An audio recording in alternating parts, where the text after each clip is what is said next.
নিরঙ্কুশ সংখ্যাগরিষ্ঠতা নিয়ে তারেক রহমানের নেতৃত্বে বাংলাদেশ জাতীয়তাবাদী দল বিএনপির বিজয়। আজ গেজেট প্রকাশ, সোম কিংবা মঙ্গলবার শপথ গ্রহণ, নতুন মন্ত্রিসভা গঠনের প্রস্তুতি। বাংলাদেশের জেনজি নেতৃত্বাধীন গণ-অভ্যুত্থানে হাত ধরে অনুষ্ঠিত হওয়া নির্বাচনে ৩০০ আসনের সংসদে তরুণদের গঠিত দল এনসিপি পেয়েছে মাত্র ৬টি আসন।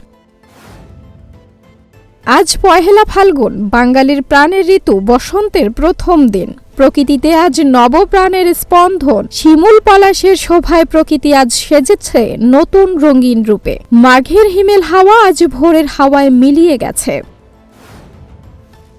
দক্ষিণ এশিয়া ও বিশ্বের জন্য তারেক রহমান হয়ে উঠতে পারেন গুরুত্বপূর্ণ। দ্য টাইমস অফ ইন্ডিয়ার এক প্রতিবেদনে তারেক রহমান দক্ষিণ এশিয়ার একজন গুরুত্বপূর্ণ নেতা হয়ে উঠতে পারেন বলে উল্লেখ করেছেন।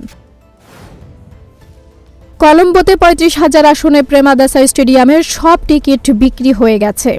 কাল ভারত পাকিস্তানের কাঙ্ক্ষিত খেলা দেখবার জন্য কলম্বোতে কোনো হোটেল খালি নেই। টিকিট বিক্রি হচ্ছে ৪ গুণ দামে।